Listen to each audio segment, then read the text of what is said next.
Salam sejahtera untuk kita semua. Perkenalkan, nama saya Maria Gorehti Santutu, NIM 211011200401, kelas 01 SAKP 004, mata kuliah pengantar manajemen. Pada saat ini, saya akan menjelaskan materi tentang rencana bisnis. Menyusun rencana bisnis adalah tahapan awal bagi seseorang pengusaha untuk menjadikan bisnis yang dikelola jelas pada sasarannya, lebih profesional ke depannya, dan akan memajukan dan mengembangkan bisnis yang dikelola. Rencana bisnis adalah suatu susunan rencana yang dibuat sebelum melaksanakan suatu usaha, yang memenuhi beberapa aspek, di antaranya konsep pemasaran, produksi profesional, sumber daya manusia, sumber daya alam yang dikelola, termasuk juga keuangan. Penyusunan rencana bisnis sangat diperlukan karena jika tidak ada rencana bisnis, maka akan sulit mendapatkan kepercayaan investor yang akan menginvestasikan uangnya untuk bisnis yang akan kita kelola. Yang pertama, pengertian rencana bisnis menurut para ahli. Menurut Hirsch dan Peters, rencana bisnis adalah dokumen yang tertulis yang disiapkan oleh pengusaha yang mengabarkan semua elemen eksternal dan internal yang relevan yang terlibat dalam mulai usaha baru. Yang kedua, menurut Big Four, rencana bisnis adalah suatu dokumen yang menyatakan keyakinan dan kemampuan sebuah bisnis untuk menjual barang atau jasa dengan menghasilkan keuntungan yang memuaskan dan menarik bagi penyumbang dana.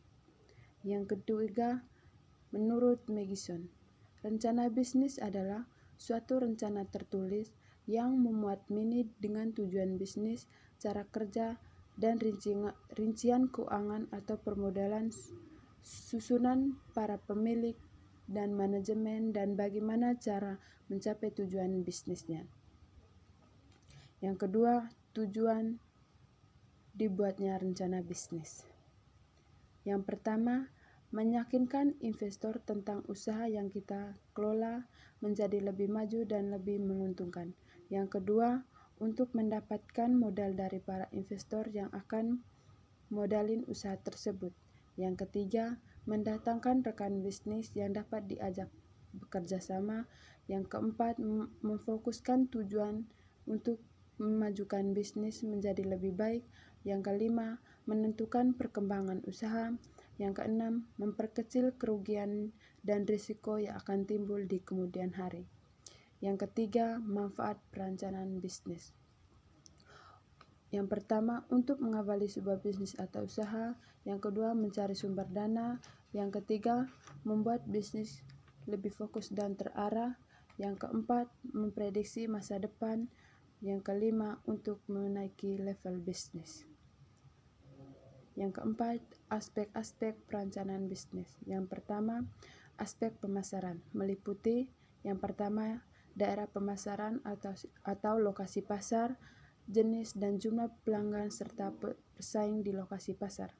Yang kedua, situasi pasar atau posisi pasar dan target pasar. Yang ketiga, proyeksi permintaan atau jumlah permintaan dalam setiap periode atau siklus. Yang keempat, strategi dan titik pemasaran. Yang kedua, aspek produksi meliputi yang pertama, pengadaan bahan atau menyangkut jenis, volume, sumber pelaksanaan bahan dan lain-lain. Yang kedua, kebutuhan sumber daya produksi meliputi bangunan, peralatan, dan tenaga kerja. Yang ketiga, proses produksi atau jenis produksi yang disertai dengan bagian proses produksi. Yang keempat, perkiraan jumlah produksi atau jumlah produksi yang dihasilkan dan ditawarkan oleh setiap periode. Yang kelima, penganggaran produksi atau rencana biaya produksi yang dihasilkan untuk investasi dan biaya. Yang ketiga, aspek organisasi dan manajemen meliputi organisasi atau mengenai identitas perusahaan, Yang kedua, manajemen atau mengenal pelaksanaan fungsi-fungsi manajemen. Yang ketiga, penganggaran organisasi dan manajemen atau uraian berdasarkan rencana biaya yang dialokasikan untuk investasi dan biaya untuk operasional organisasi dan manajemen. Yang keempat, aspek pengendalian dampak lingkungan, meliputi yang pertama, limbah atau mengenai limbah yang dihasilkan dari aktivitas perusahaan, misalnya limbah cair, limbah padat, limbah gas, dan lain-lain. Yang kedua, dampak biofisik atau mengenai dampak positif dan negatif terhadap lingkungan. Yang ketiga, dampak sosial budaya mengenai dampak positif dan dampak negatif terhadap sosial budaya dan sekitarnya. Yang kelima, penganggaran pengendalian dampak lingkungan. Yang kelima, aspek keuangan atau modal, meliputi proyeksi neraca. Yang kedua, proyeksi rugi laba. Yang keempat, proyeksi arus kas. Yang kelima, analisis risiko keuangan. Yang kelima, langkah-langkah dalam menyusun rencana bisnis. Yang pertama, kenali bisnis yang kita jalankan. Yang kedua, membuat visi dan misi.